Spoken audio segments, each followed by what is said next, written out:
gracias y te pedimos por favor que pues, en tu época de ira tengas misericordia de todos nosotros, que recuerdes esa gran palabra para que nos ayudes y todo sea conforme a tu palabra.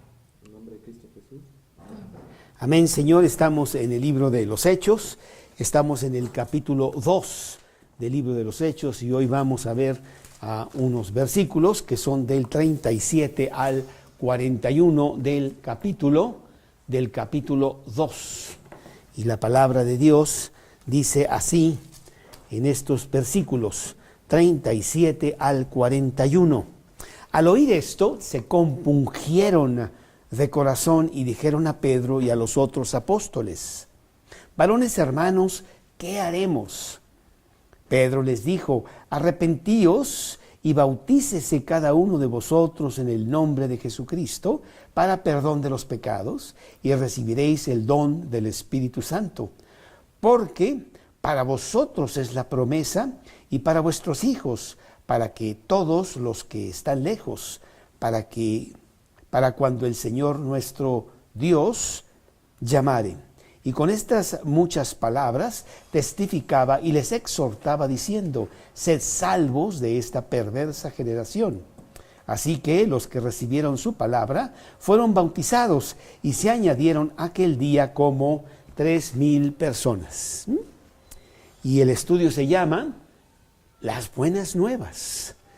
Aquí tenemos a Pedro en el primer sermón del Nuevo Testamento, del periodo en donde estamos nosotros, que se llama el cristianismo, y tiene pues un gran resultado el apóstol Pedro, que la verdad no creo que haya sido un gran orador, nunca había, nos dice la palabra de Dios, no creo que nunca había hablado antes en público, y como vimos la semana pasada, pues él saca un sermón maravilloso, muy bien organizado, muy bonito, que mueve a toda la multitud que está ahí, al punto de que hay 3,000 personas que se convierten en ese día. Bueno, pues sí, es un pasaje muy importante, porque yo creo que la pregunta más importante que todos nosotros, todo el mundo, debería de hacerse es: por favor, Nata, dime, ¿cómo puedo ser salvo? Esa es la pregunta. Tengo por ahí un póster de una persona que está en una encrucijada con muchos caminos y está parada, y un camino dice por acá y otro camino de allá y otro por acá, y dice: ¿cuál agarro? O sea, estoy confundido. Yo quiero llegar, pero pues no veo cuál es realmente el camino correcto para llegar a la salvación. Nosotros que tenemos una Biblia, y Dios realmente lo puso en el corazón de todas las personas, sabemos que hay solo una respuesta.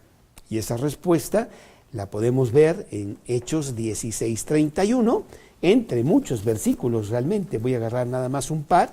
Hechos 16:31.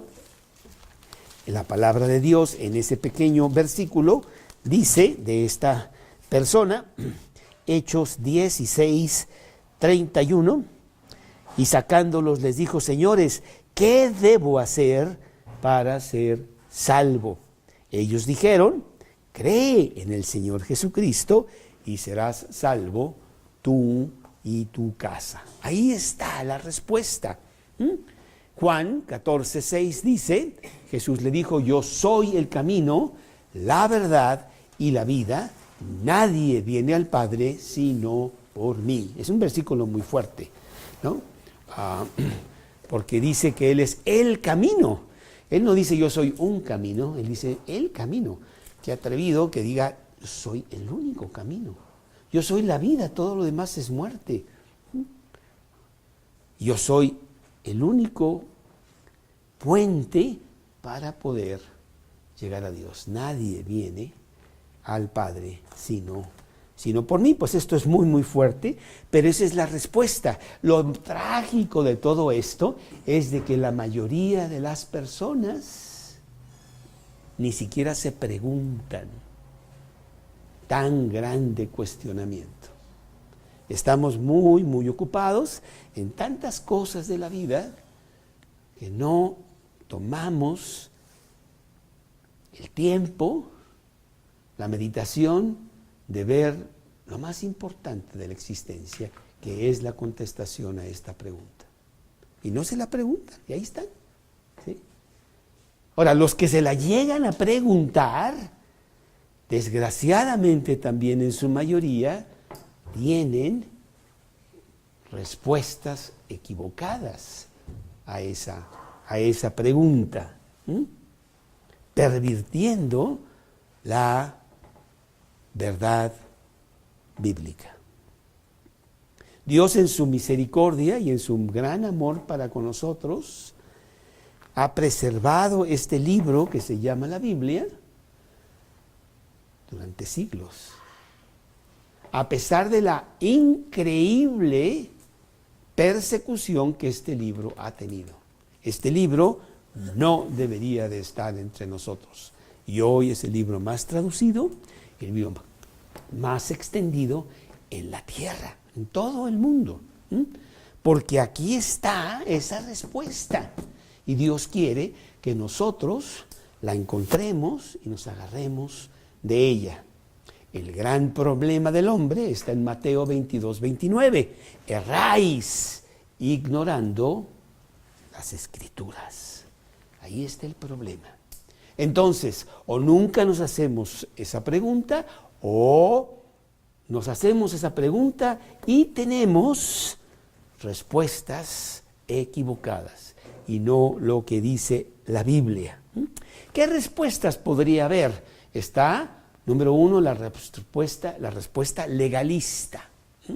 Nata, la única manera que tú puedes ir al cielo es haciendo buenas obras. ¿Cuántas? No sé, pero tienes que hacer muchas. Y a ver cómo te va, ¿no? Bueno, pues esa es una respuesta equivocada, porque el hombre no se salva por obras. Todas las obras que pudieras hacer, los billones de obras que pudieras hacer, no podrían pagar por uno de tus pecados. Y hay un versículo que es Santiago, capítulo 2, versículo 21, en donde algunas personas se podrían agarrar de ese versículo para decir, no, Carlos, es por obras. Aquí lo dice en Santiago 2, capítulo 2, versículo 21. ¿No es justificado por las obras Abraham, nuestro padre, cuando ofreció a su hijo Isaac sobre el altar?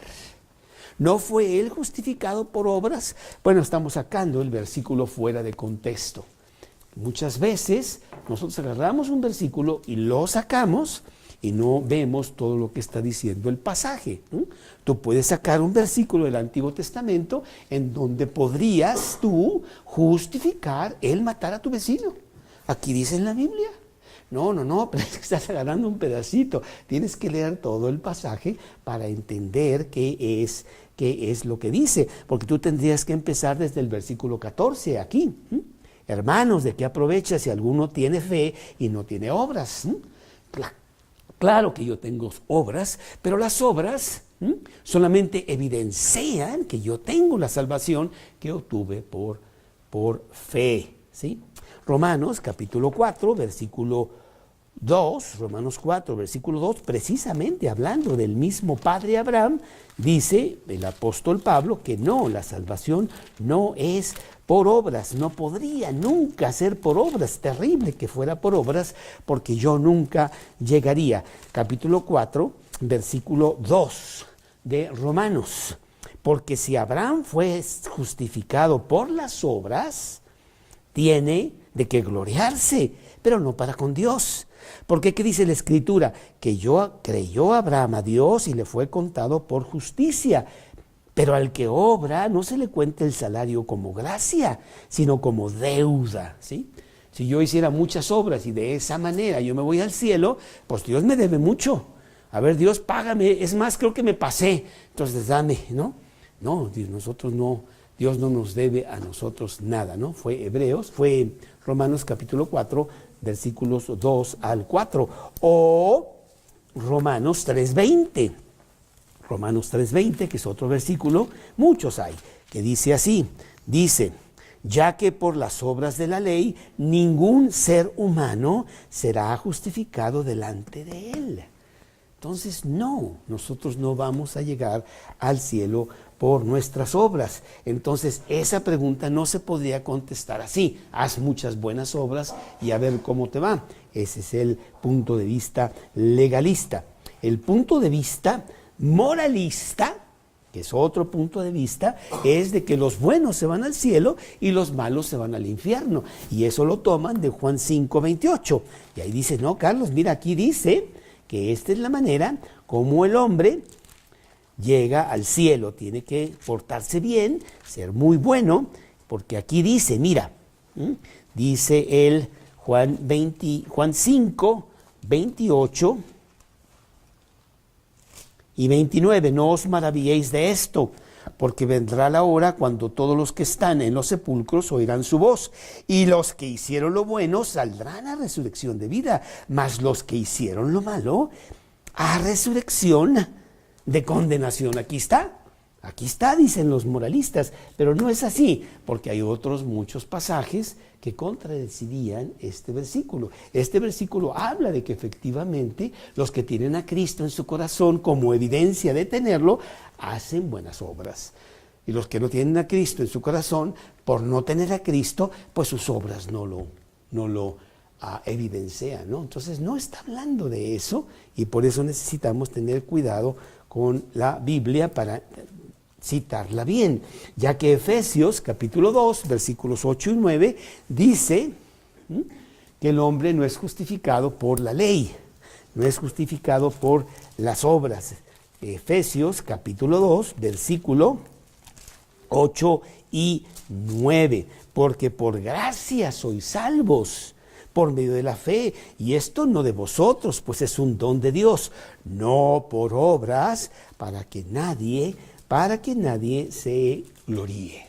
Además, si yo me voy por ser bueno, pues no lo hago nunca, porque Romanos capítulo 3, versículo 12, me pone muy mal en lo que yo quisiera hacer para llegar al cielo por ser bueno. Dice capítulo 3 de Romanos, versículo 12, todos se desviaron, a una se hicieron inútiles. No hay quien haga lo bueno, no hay ni siquiera uno. Entonces no hay ni una persona buena, no hay ninguna persona buena. Entonces tampoco me puedo contestar yo la pregunta con ser moralista. Otra manera, número 3, por herencia. Yo soy judío, yo vengo de Abraham y por lo tanto yo ya tengo la salvación. Y eso fue lo que le dijeron a Jesús acá en Juan capítulo 8. A mismo Jesús le dijeron, ¿cómo dices tú que nosotros no, si nosotros venimos de nuestro padre Abraham? Dice aquí el versículo 39 del capítulo 8 de Juan, dice, respondieron y le dijeron, nuestro padre es Abraham. Jesús le dijo, si fueran hijos de Abraham, las obras de Abraham haríais. Por eso ahora procuráis matarme, a mí, hombre, que os he hablado la verdad. ¿Verdad? Y entonces tampoco por ahí no es por herencia que yo recibiría la salvación. Mateo 3, versículos 9 y 10, me habla de que no es porque yo nada más soy el pueblo escogido de Dios, que son los judíos, por eso me voy a ir al cielo, para nada, no es por herencia. Dice Mateo 3 en el versículo 9 y 10, y no penséis decir dentro de vosotros mismos, a Abraham tenemos por padre, porque yo os digo que Dios puede levantar hijos a Abraham aún de estas piedras. Entonces no es así, no es tampoco por herencia, no es que yo nada más la recibo así. Romanos 9:6, un versículo más sobre la situación de que el ser judío o el ser de un grupo específico, que nada más nuestro grupo se salva porque pues así me dijeron mis padres y así nací y yo no es así. Romanos capítulo 9, versículo 6, no que la palabra de Dios haya fallado, porque no todos los que descienden de Israel son israelitas. Entonces tampoco es por herencia, pero puede ser por rituales. Ahí están los ritualistas, número ¿qué es? Número 4 o 5, ¿no? 4. Los ritualistas que piensan que por sus rituales ellos se van a salvar. Y es el pasaje que vamos a ver aquí en Hechos, capítulo 2, versículo 38.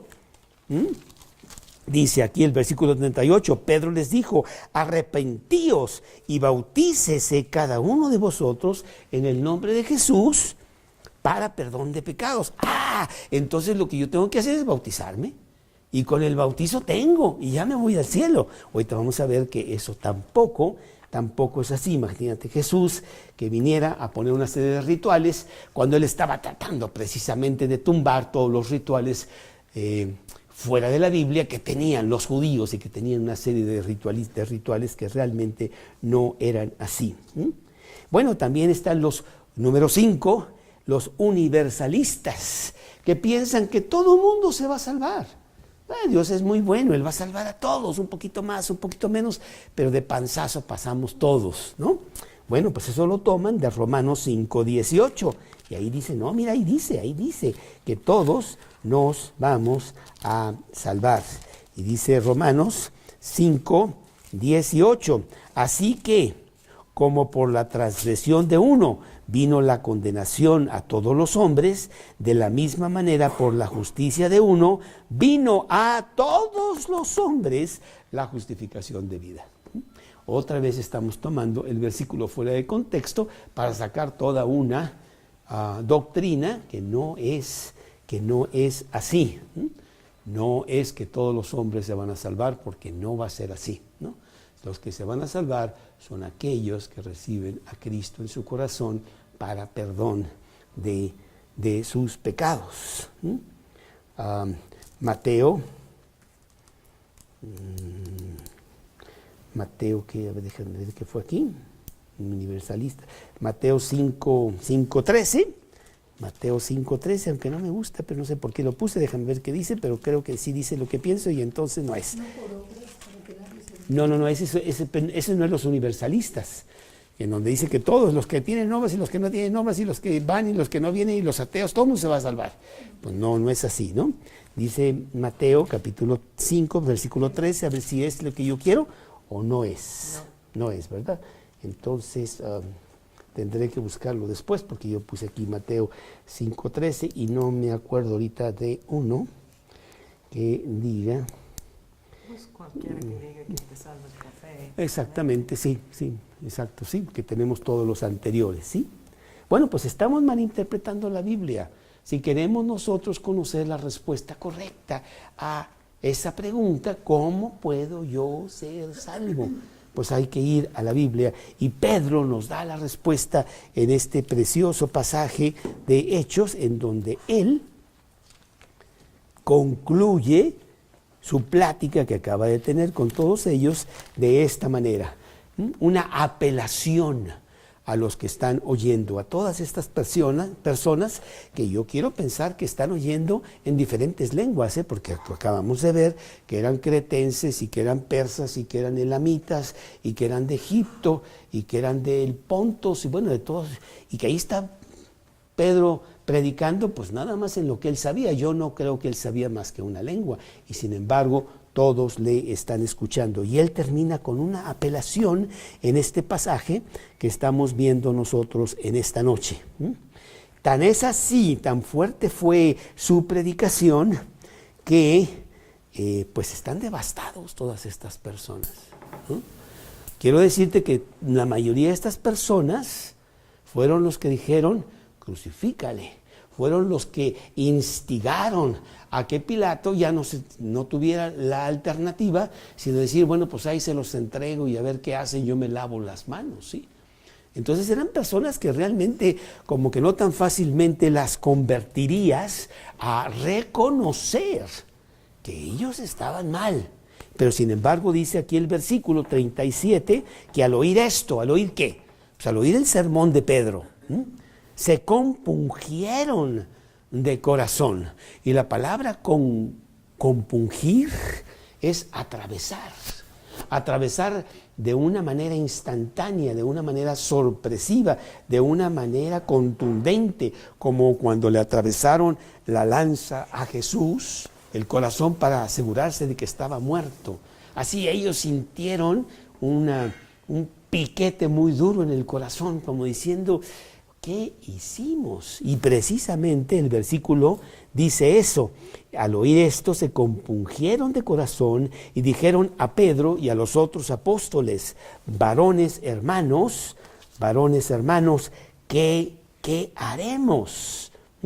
Estaban llenos de remordimiento, estaban muy tristes, llenos de culpabilidad, porque ellos habían entregado a Jesús a los romanos para que los romanos lo crucificaran.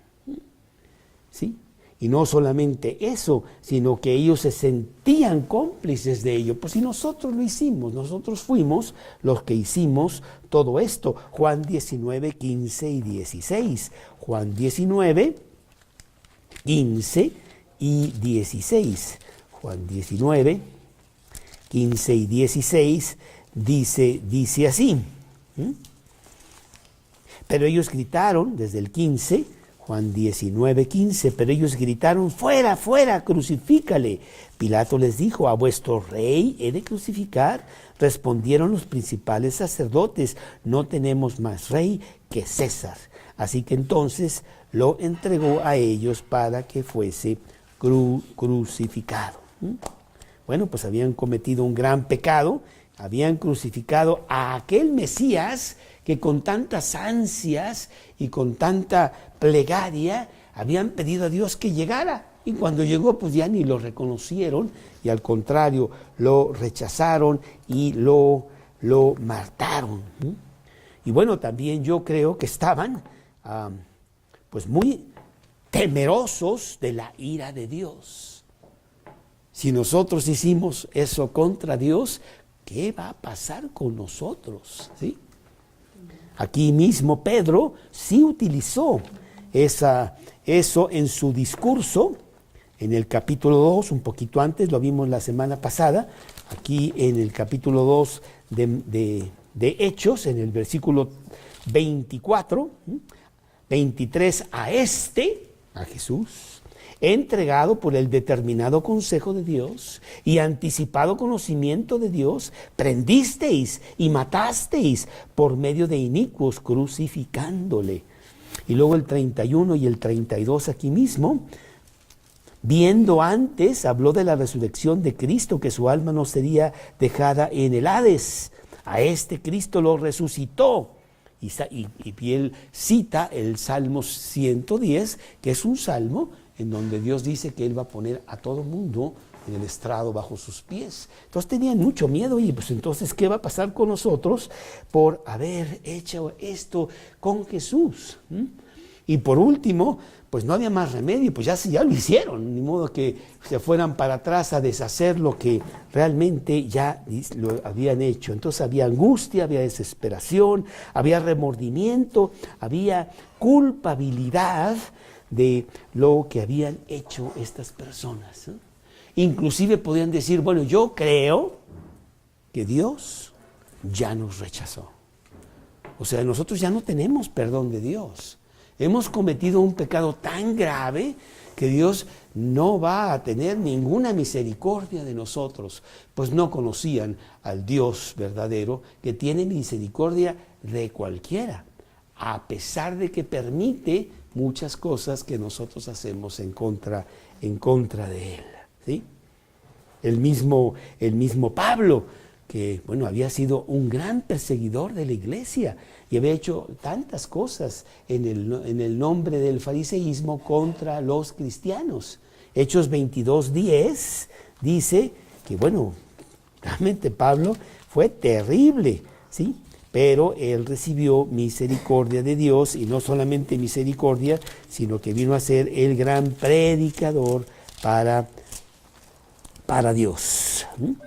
Aquí en el Hechos 22:10, en su testimonio, él dice que él le dijo a Jesús, ¿qué haré, Señor? Y el Señor le dijo, levántate y ve a Damasco, y ahí se te dirá todo lo que está ordenado que hagas. ¿Sí? Sí, pues podríamos nosotros pensar que con nuestros pecados nosotros ya no tenemos la menor posibilidad de acercarnos a Dios y de estar bien con Dios. ¿Sí? Bueno, pero no es así, dice Pedro. Por eso les estoy dando yo buenas nuevas, porque a pesar de lo que ustedes están haciendo y han hecho, pues hay esperanza de que Dios perdone, porque Dios perdona grandemente, no importa lo que tú hayas hecho. Si Judas hubiera tomado lo que Dios le dijo en el cuerpo de Jesús que hiciera, realmente Judas no hizo algo diferente que lo que hizo Pedro. Pedro negó a Jesús y realmente pues fue tan terrible lo que hizo Pedro como lo que hizo Judas. Pero Pedro sí se apoderó del perdón de Dios. Judas no. Judas se arrepintió, ahorita vamos a ver qué quiere decir arrepentirse, y fue y se suicidó. ¿Sí? Entonces fueron dos reacciones totalmente diferentes. Judas pudo, y él variasmente, él le dijo: amigo, con un beso entregas a tu maestro.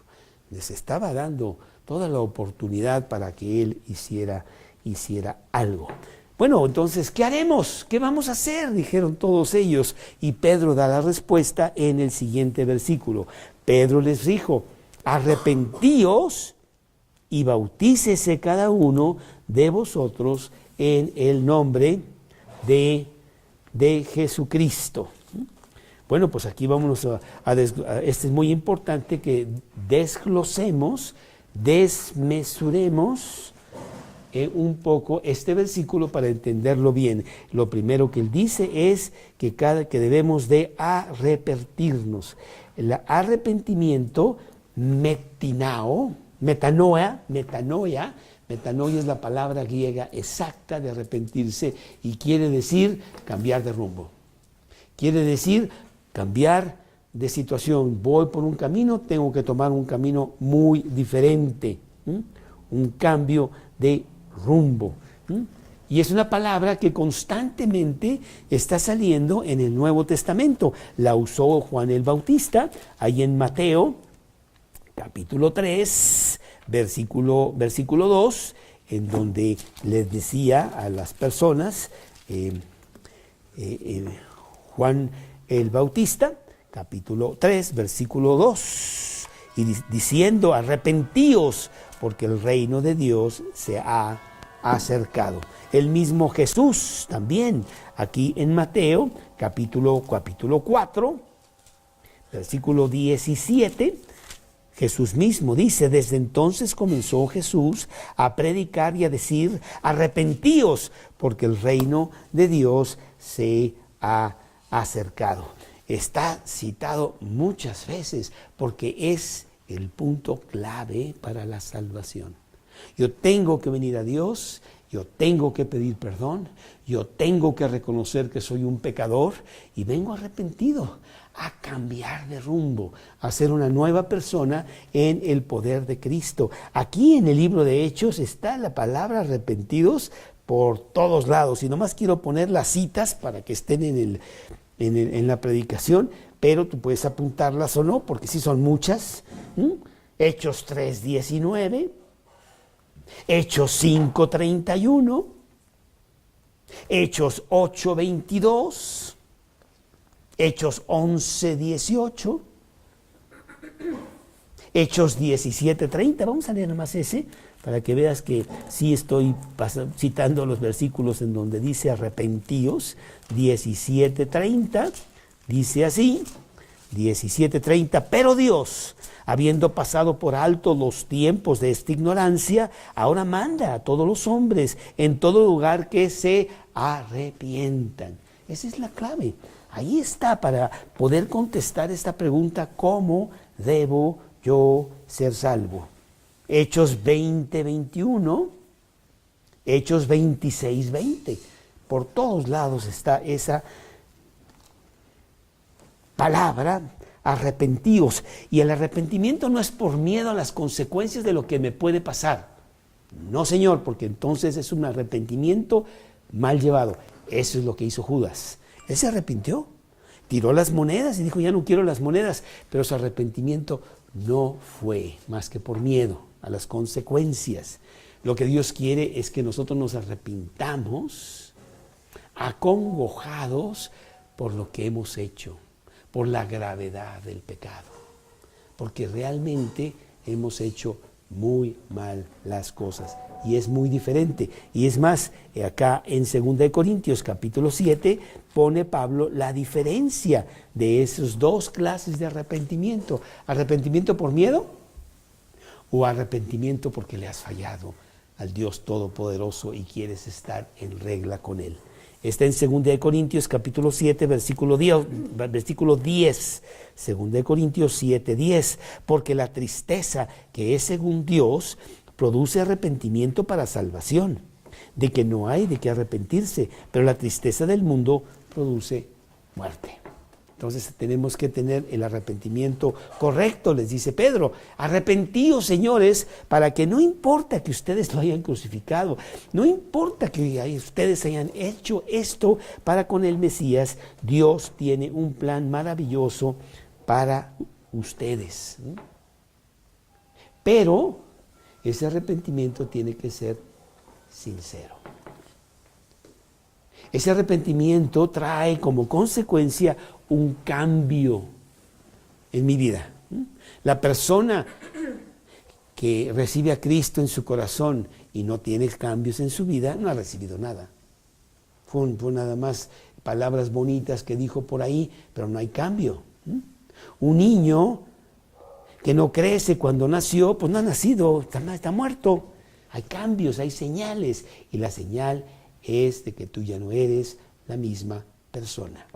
Y aquí estaban todos estos judíos, y entonces les dice, señores, como una señal de que realmente tú estás dispuesto a tener un cambio que no va a ser muy placentero, Los fariseos y los escribas se van a ir contra ustedes, pero grueso, bautícense en el nombre de Jesús. Y eso era un evento público. El ir a bautizarme yo y decir que Cristo está en mi corazón, a lo mejor no me va tan bien, yo a lo mejor me echo para atrás. No quiero hacer esa declaración pública, que es el bautizo. El bautizo es una declaración pública. Algunos de ustedes se han bautizado, tú te bautizaste, y yo me acuerdo ese día, pues tú hablaste, ¿verdad? Y dijiste algo. Dijiste, señores, pues yo soy una nueva criatura, ya no soy la misma persona. Imagínate a los judíos que tenían que hacer eso, pues no les iba a ir muy bien, ¿no? Lo vemos aquí en Juan capítulo 9, Juan 9, 22, de una persona que quiso hacer el seguir a Jesús, pues ya le iba a ir muy mal, porque no se lo iban a permitir tan fácilmente. Es el ciego que había recibido la vista. Esto dijeron sus padres porque tenían miedo de los judíos, por cuanto los judíos ya habían acordado que si alguno confesase que Jesús era el Mesías, fuese expulsado de la sinagoga.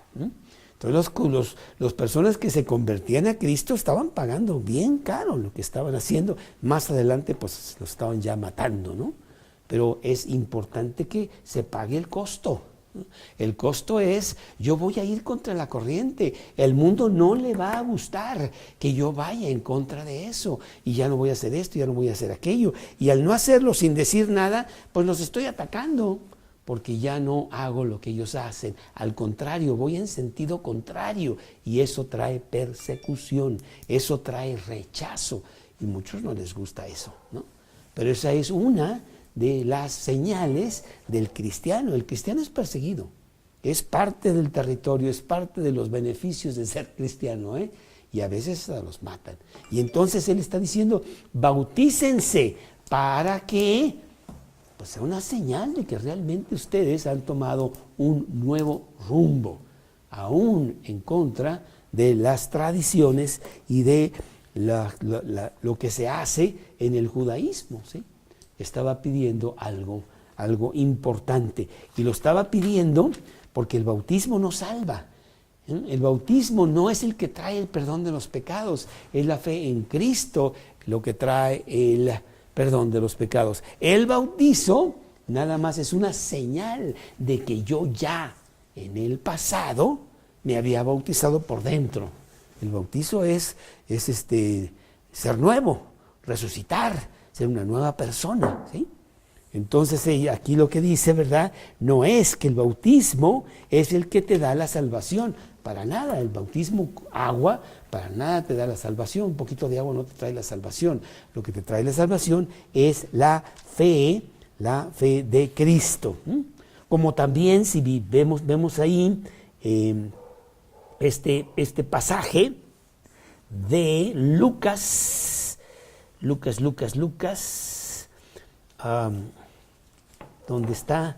Es Lucas, ¿qué me pasa? ¿Por qué no? Lucas 18:26, Jesús le pone una prueba a este joven rico para ver si realmente quiere ser cristiano. Eres cristiano, me quieres seguir a mí. Muy bien, pues deja todas las cosas, dáselas a los pobres y vente. No es que el que des tu dinero te va a salvar. Tu dinero no te salva. No te puedes comprar tú la salvación, sino que puede ser una prueba, si Jesús te lo pide, de que ya eres salvo y estás dispuesto a hacerlo, ¿sí?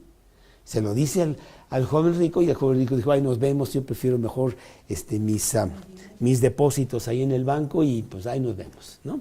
Y también aquí les está diciendo Pedro que se bauticen como una señal de que realmente sí son salvos. El bautismo no salva. La palabra de Dios, la Biblia, es exacta, tan exacta como las matemáticas. Hay una ciencia que se llama la hermenéutica. Y algunas personas, estudiosos de la Biblia, entran en esa materia, en donde determinas la adecuada interpretación profunda de la Biblia. Y si dijéramos que el bautizo salva, entonces tendríamos que quitar muchos versículos de la Biblia que contradicen que un ritual podría salvar. Dentro de la hermenéutica está la ley de la analogía de la Escritura, en donde la Escritura tiene que cuadrar, y si no cuadra, pues no, entonces algo está mal, porque Dios no se va a equivocar, ¿sí? Y entonces también podemos decir, el bautismo no es el que te quita el perdón de los pecados. Tú vienes a Cristo, tú tienes perdón de los pecados, y después tú te bautizas como señal de que ya tuviste perdón de los pecados, ¿no? Y no que el bautismo haga que tengas el perdón de los pecados. Porque este versículo, si no lo ponemos bien, sí podría decir que el bautismo es el que quita los pecados, pero no es así. El bautismo es la señal de que tú has cambiado. Y luego Pedro dice aquí algo muy maravilloso, muy bonito. Si tú te arrepientes, entonces dice, recibiréis el don del Espíritu Santo. Recibiréis un poder para predicar o para servir de alguna manera en el grupo, como ellos recibieron en ese día de Pentecostés y que empezaron poderosamente a predicar por todos lados, ¿sí? Pues es una cosa extra que todos los cristianos tienen. Han recibido el Espíritu Santo como un regalo. Don quiere decir regalo. Tenemos al Espíritu Santo en toda su magnitud, con todo su poder, para que nosotros podamos tener el cristianismo que Él quiere que tengamos, que de otra manera no tendríamos, ¿no? Que yo deje mi egocentrismo, que yo sea altanero, que yo menosprecie a Carolina completamente porque ella es de tercera clase y yo soy de primera, que es lo que piensa todo hombre cuando no tiene a Cristo. Aquí mis chicharrones truenan. Cuando venimos a Cristo, cambia todo eso, ¿no? ¿Cómo es que cambia? Porque tengo el poder del Espíritu Santo para hacer esos cambios y ser verdaderamente cristiano. Y luego dice aquí que otra cosa muy importante, dice, porque para vosotros es la promesa. Todos los que estaban ahí eran judíos. Para vosotros es la promesa y para vuestros hijos. Ay, oye, espérate, ¿ya se te olvidó que yo maté a Cristo? No me importa, porque Dios perdona todo. Si tú te arrepientes y quieres tener ese cambio. Veámoslo allá en Mateo 27, algo tremendo que dijeron los judíos, esas personas que ahora están todas arrepentidas. Mateo 27, en el versículo, Mateo 27, déjame ver, estoy en el 27, sí estoy en el 27, en donde Pilato, 27-24, viendo Pilato que nada adelantaba, sino que se hacía más alboroto, tomó agua y se lavó las manos delante del pueblo diciendo, inocente soy yo de la sangre de este justo, allá vosotros. Y respondiendo todo el pueblo dijo, su sangre sea sobre nosotros y sobre nuestros hijos. Qué terrible que se echen la maldición ellos mismos, ¿no? Y sin embargo acá en Hechos, Pedro le está diciendo, pues aunque hayas dicho eso, individualmente cada persona, tú puedes tener la promesa que es para ti y para tus hijos. Quiero decirte que esa gran maldición que ellos mismos echaron con Pilato, los judíos han sufrido, pero en serio, por todos los siglos ha sido catastrófico. Y si no, ponte a leer sobre la historia de los judíos hasta nuestros días. Ellos echaron esa maldición de matar a Jesús. Pero individualmente hay muchos judíos que son cristianos, que se han tomado la promesa que dice aquí, que es para mí y para mis hijos. Y que no solamente eso, y para todos los que están lejos. ¿Quiénes son todos los que están lejos? Los no judíos. Los no judíos. Porque también el judío dice, no, Dios es para mí nada más, porque yo soy el pueblo escogido, y Toño, lo siento, pero tú no eres judío, ahí nos vemos, es más, ni te hablo, ¿no? No, Señor, Cristo no tiene acepción de personas y es para judíos y para no judíos. Y aquí lo está diciendo.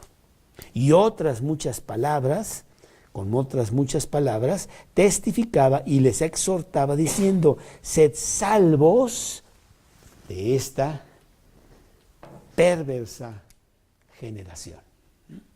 Así llama el mismo Jesús a este mundo como es. Es un mundo perverso.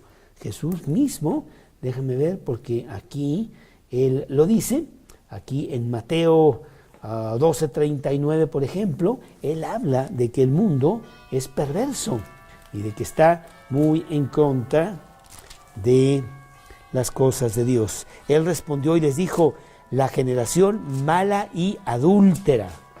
Está hablando de este mundo. O 16:4, ahí mismo en Mateo 16:4, la generación mala y adúltera demanda señal. O en Marcos 8:38, Jesús constantemente está diciendo que este mundo es malo, es una generación perversa. Marcos capítulo 8, versículo 38, porque dice aquí, porque el que se avergonzare de mí y de mis palabras en esta generación adúltera y pecadora, el Hijo del Hombre se avergonzará también de él. ¿Sí? Pues está catalogando al mundo que tenemos hoy, al mundo que tenía también él. Eso no ha cambiado. El mundo realmente y Cristo están muy, muy en contra. Y él dice que todos estos que se arrepienten, que se bautizan, que tienen el don del Espíritu y que tienen la gran promesa de Dios, pues van a estar totalmente separados del mundo. El mundo va para allá y nosotros vamos en sentido contrario. Pues esto es lo que Pedro dice. ¿Y qué fue lo que pasó? Dice la palabra de Dios aquí en el versículo siguiente, versículo 41, Es el resultado de esta gran predicación. Así que los que recibieron su palabra fueron bautizados. No les importó decir me bautizo. Claro, que digan lo que quieran, me vale, yo le entro. Y se bautizaron. Y se añadieron aquel día como 3,000 personas.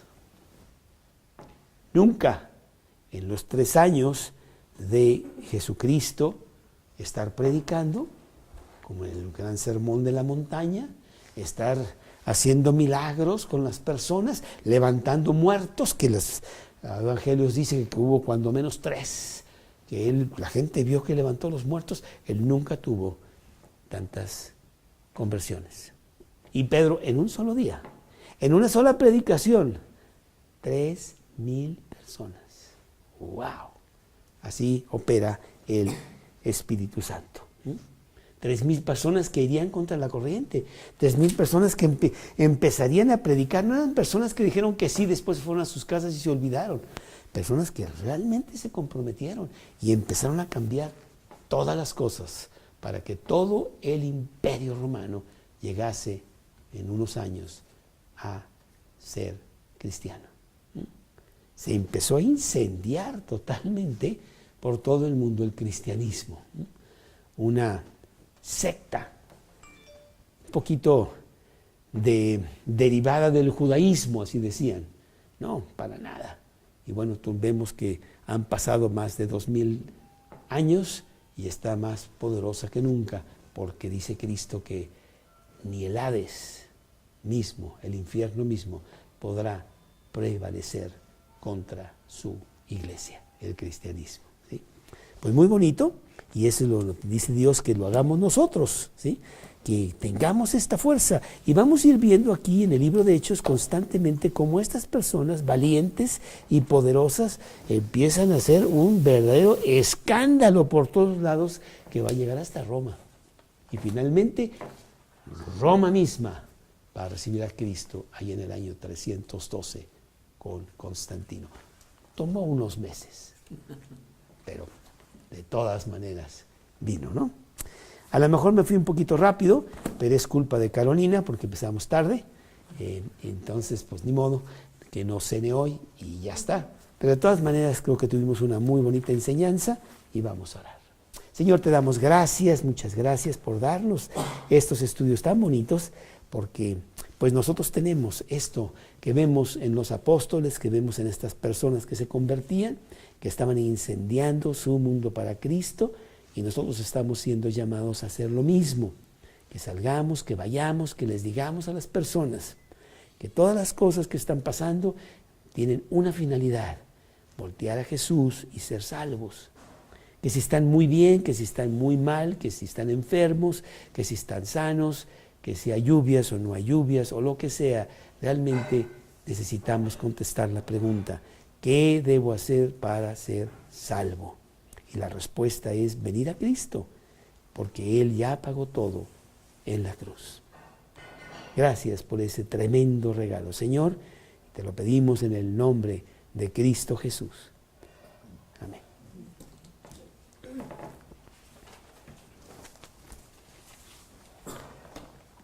Sí, perdón.